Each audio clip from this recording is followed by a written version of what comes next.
maybe just to like zoom out a little bit and just start with like who you are and how you got started. So I think I saw that you've been doing this for like 17 years or something like that. Like it's been a minute. I've been designing since college, low key. I feel like that's when I gained most of my interest.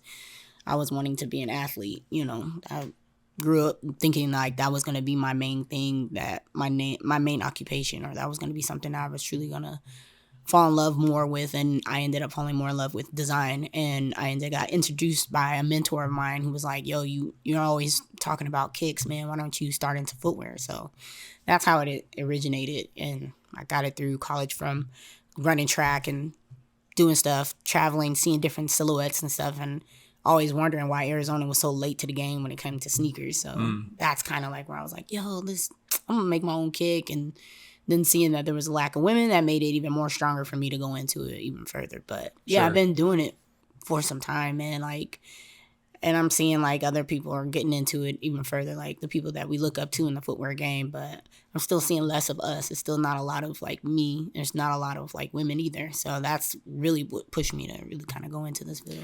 What sort of tools and materials, like what sort of things do you need to get started? Because I know a lot of the stuff you're doing is very hand done. Like like for instance, you're modding like existing shoes to make like a whole new thing. So I assume like you're going to have like maybe a drafting table, maybe like a box cutter to like, like you're sewing things up, but like how do you even approach getting started with that? Yeah, no. Well, a lot of people start off.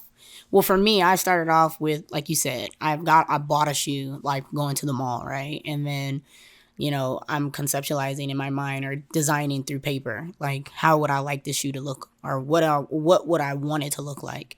And, at one point I was using a lot of scratch paper. That's what they say in terms of design, using a lot of scratch paper and just coming up with all these designs. And then from there, or concepts, and from those concepts, I start building. I've now kind of taken that route as more of like a rapper does when they're going into the booth, and without having to write their lyrics, they're just spitting, and I'm doing that with my product. So now I just buy the product and I'm like tearing apart pieces, and the pieces that I don't use, I'll use for another project that I think will be dope. But most of the times it's off the dome of like, oh, let me put this together, let me cut this. But honestly, it's, like you mentioned, it's the X-Acto knife, the sneaker in itself.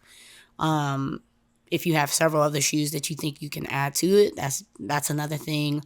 It's not necessarily any machines at that time, or from what I've used. I mean, at one point I was going to ASU and going into their maker's lab and just trying to see if I can like get things cut and try to adhese it together, because that's another big part of it. So gotcha. So it sounds like when you're messing around with these shoes to make a pair, through that you'll wind up with loose materials that you can then repurpose for later. Yep. How do you go about even like storing that? I feel like that could get messy like so fast. It is messy. Normally it's in box. My mom calls and complains a lot. She's like, hey, you have a box of just scraps of shoes, you want me to throw it away? And I'm like, no, I need those things, but it is messy, and and that's another part of the reason why I think it's good to know through the steps of knowing like, okay, there's a lot of loose scraps that maybe I potentially will use, and maybe I potentially won't use, but now it's causing trash to the house. So what do I do with that? You know what I mean? And but no, storing it, my mom has it, I have it, my fiance has it. So I'm sure they're hitting me right now.